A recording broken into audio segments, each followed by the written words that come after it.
জুলাই অভ্যুত্থানের যে গণ আকাঙ্ক্ষা, সেটা আমরা সবাই জানি।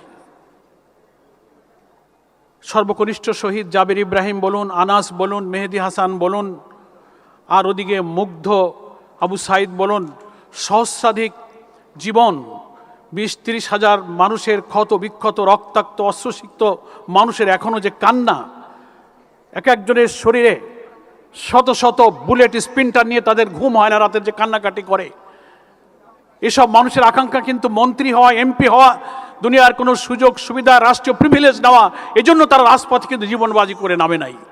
মৃত্যু ভয়হীন এক অকুত ভয় যোদ্ধা হিসেবে তারা নেমেছে। শহীদ জাবেরের মা যখন বলে, 6 বছরের শিশু মাকে বলেছে, মা আমাকে হেলমেট পরিয়ে দাও, আমি যুদ্ধে যাব। শেখ হাসিনার নিষ্ঠুরতা, বর্বরতা, অত্যাচার, নির্যাতন, ভয়াবহ দৃশ্য দেখে শিশুদের মনের মধ্যে দ্রোহ সৃষ্টি হয়েছিল বলে তারাও রাজপথে 5ই জুলাই ওই গণভবনের বাংলাদেশের সমস্ত প্রবেশ পথ দিয়ে রাজধানীতে কোটি কোটি মানুষ যখন মিছিলে যাচ্ছিল, ওই সব শিশুরা সেই মিছিলে সামিল হয়ে সেখানেই তারা জীবন দান করেছে। তার অর্থ এই ছিল না যে তারা পৃথিবীর কোনো সুযোগ সুবিধার জন্য এসেছিল, এটা ছিল মানুষের মুক্তি, দেশের কল্যাণ, অন্যায়, অসত্য, অবিচারের বিরুদ্ধে বিবেকের মধ্যে জেগে ওঠা দ্রোহ। সেই দ্রোহই আমাদের সন্তানদেরকে এই বিপ্লবের জন্য রাজপথে নামিয়েছিল। আমার আজকে আবেদন থাকবে মহামান্য রাষ্ট্রপতির উপরে।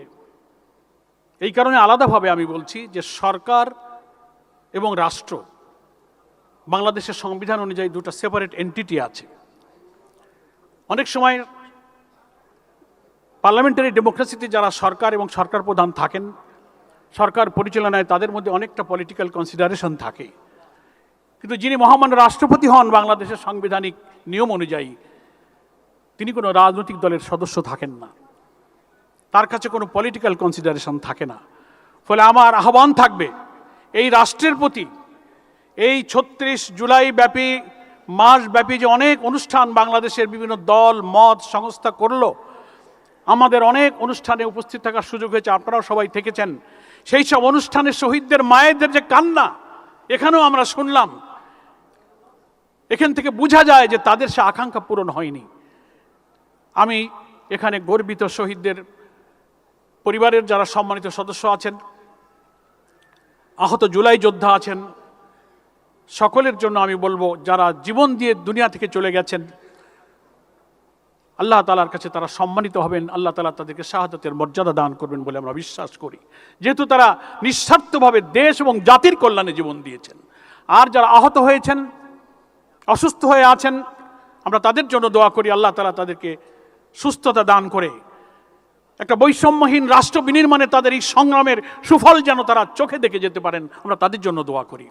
কিন্তু মহামান্য রাষ্ট্রপতির কাছে আমার আবেদন থাকবে, মাসব্যাপী জুলাই যোদ্ধার শহীদ পরিবারের যে কান্না, সব আহতদের সমান তালিকায় আনা হয়নি, সুযোগ সুবিধা পাচ্ছে না, অনেকে তালিকাভুক্ত হননি, অনেকের চিকিৎসা হচ্ছে না। একটা বাংলাদেশের মতো রাষ্ট্রের পক্ষে এই কয়েকজন শহীদের সুচিকিৎসা, পুনর্বাসন কোনো অসম্ভব ব্যাপার নয়। আমার প্রথম শহীদ পরিবারের কণ্ঠের সাথে কণ্ঠ মিলিয়ে আবেদন থাকবে, এই বিষয়টা আপনি স্পেশালি সরকারকে নির্দেশ দেবেন যে কোনো একজন শহীদের পরিবার যেন বলতে না পারে যে আমার আফসোস আছে, এই আফসোস আপনি রাষ্ট্রের পক্ষ থেকে পূরণ করবেন। আর একটি কথা বলে বিদায় নেব, গণ আকাঙ্ক্ষা ছিল এই রক্তাক্ত জুলাইয়ের আন্দোলনের ভিত্তিতে আমরা যে জুলাই চার্টার করেছিলাম, জুলাই সনদ করেছিলাম, ঐক্যমত্য কমিশন করেছিলাম, যার ভিত্তিতে একটি গণভোটের মধ্য দিয়ে একটি নতুন রাষ্ট্র বিনির্মাণে আমরা সবাই হাতে ভোট দিয়েছিলাম। মাননীয় প্রধানমন্ত্রী ভোট দিয়েছিলেন, এখানে উপস্থিত যারা সবাই আমরা হাতে ভোট দিয়েছিলাম। আজকে সেই গণভোটের গণরায় কার্যকর করা হয়নি। এ ব্যাপারে মহামান্য রাষ্ট্রপতির কাছে আমরা 11 দল, মাননীয় স্পিকার, আপনি তখন স্পিকারের দায়িত্বে ছিলেন, আপনার কাছে আমরা স্মারকলিপি দিয়ে বলেছি, আপনি হেড অফ দ্য স্টেট হিসেবে পদক্ষেপ নিয়ে এখন আপনি গণভোটের গণরায় কার্যকর করে এই রক্তাক্ত জুলাইয়ের গণ আকাঙ্ক্ষাকে আপনি বাস্তবায়িত করে ইতিহাসে আপনি স্মরণীয়, বরণীয় হয়ে থাকতে পারেন। আমি আবারও আপনাদের সকলকে ধন্যবাদ জানিয়ে আমি আমার বক্তব্য শেষ করছি। আমা তৌফিক ইল্লা বিল্লাহ। আসসালামু আলাইকুম ওয়া রাহমাতুল্লাহি ওয়া বারাকাতুহু।